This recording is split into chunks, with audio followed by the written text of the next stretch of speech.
నమస్తే అండి. రోజు సాయంకాలం రోజుకు ఒక రకం దిష్టి పరిహారం చెబుతున్నాను పిల్లల కోసం. ఇక ఛానల్ నుంచి చెబుతున్నానండి.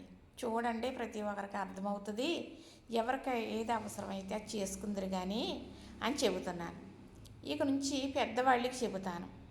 పెద్దవాళ్ళకి కూడా చాలా సిక్కులు వస్తూ ఉంటాయి.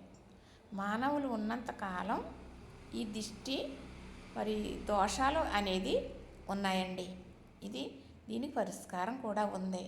పెద్దలు చెప్పేవారు, చేసేవారు, చూసాము, మేము కూడా చేసాము. మీ ఇంట్లో పెద్దగా నేను మీకు చెప్పాలి అని చెబుతున్నాను.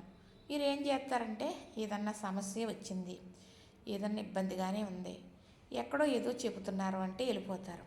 డబ్బులు ఖర్చు పెట్టేసుకోవాలి, కొన్ని డబ్బులు అయిపోతాయి, ఏ పని అవ్వదు. అప్పుడు ఇసుకొచ్చి ఈ పెద్దోళ్ళు ఏదో చెప్పారు చేద్దామని అప్పుడు అనుకుంటారు.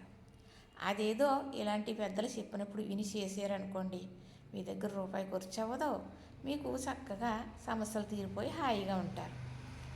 అందుకనే నేను అమ్మగా చెబుతున్నాను. నేను చెప్పే దాంట్లో దోషం ఉందనుకోండి, అది నాకే అంటుతుంది, ఆ దోషం నాకే వస్తుంది, మీకు రాదు.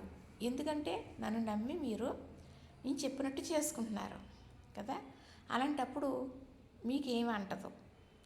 నేను కనుక అందులో తప్పుగా చెప్పి ఉంటే, అందులో లేనిది చెప్పి ఉన్నా, ఏ దోషం ఉన్నా నాకే వర్తింతుంది అది. ఇది మీరు నమ్మండి. నేను పెద్దదానిగా చెబుతాను. ఒక్క రూపాయి ఖర్చు లేదు మీకు. ఇంట్లో ఉన్న వాటితో చేసుకోవచ్చు.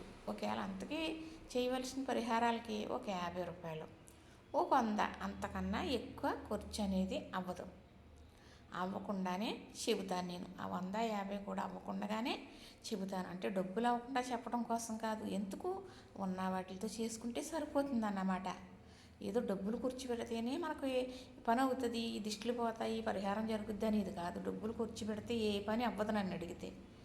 డబ్బులు కాకుండా మరి మంత్రాలకి చింతకాయలు రాలుతాయా అంటే నేను చెప్పలేను, కానీ చింతకాయలు కూడా రాలుతాయి సమయాన్ని బట్టి. సరే, నేను చెబుతున్నాను కదా, ఏదన్నా దోషం ఉంటే నాకే, నా మాట విని చేసుకుంటే మేలు మీకే.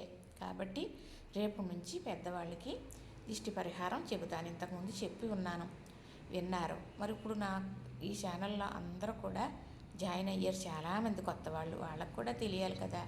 వాళ్ళతో పాటు మీరు కూడా చూడండి. అప్పుడు పెట్టినప్పుడు నాకు బోలెమంది కామెంట్లు పెట్టి అడిగేవారు, ఇది ఎలా చేయొచ్చామ్మా, ఇది ఎలా చేయొచ్చామ్మా అని అడిగేవారు. మీకు ఏమన్నా డౌట్లు ఉంటే కామెంట్లు పెట్టండి, తప్పకుండా సమాధానం చెప్తాను.